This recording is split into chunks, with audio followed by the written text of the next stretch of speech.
So இவங்க வந்து பார்த்திங்கன்னா இவங்களோட பேச்சில் வந்து இவங்க படித்தது கேட்டது எல்லாம் போட்டு பேசி அதை வந்து புது விதமான ஒரு பேச்சை டெலிவரி பண்ணுறதுல அப்படின்னு பார்த்தீங்கன்னா கேட்குறவங்களுக்குலாம் ஆச்சரியமாக இருக்கும். என்னடா அவர் வீட்டில் சொல்கிறதெல்லாம் உண்மையான்ட்டு. ஏன்னா படித்தது கேட்டதெல்லாம் பேசும்பொழுது என்ன ஆகும்னா அது எல்லாத்தையும் உள்ளே கொண்டு வந்து மிக்ஸ் பண்ணி அவ்வளோ அழகாக வந்து டெலிவரி பண்ணக்கூடிய ஆற்றல் வந்து 6க்கு இருக்குது. ஸோ இதுக்கு இன்னொரு விஷயம்னா நன்மை தீமை ஆண்களாக இருந்தால் நன்மை தீமை பெண்களால் மட்டுமே அமையும்.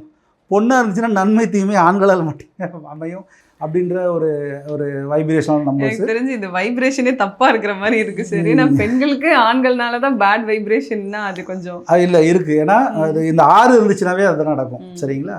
ஸோ இப்போ எல்லா ஒரு கம்ஃபர்ட்டு அந்த ஒரு விஷயம் நான் சொல்கிறேன். லட்சியவாதிகளாக இருப்பாங்க, முட்டி மோதுவதை நிறுத்த மாட்டாங்க.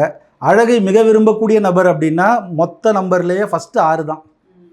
சரிங்களா? அடுத்து 5, 2 இவங்கெல்லாம் வந்து அழகை மிக விரும்பக்கூடிய நபர்னு சொல்லுவாங்க. அலங்கார பிரியர்னு கூட சொல்லுவாங்க. எந்த வயதாக இருந்தாலும் 6 இருந்துச்சுன்னா அந்த ஒரு பாடி அந்த இதுவே வந்து தோற்றமே வந்து அப்படி இருக்கும்.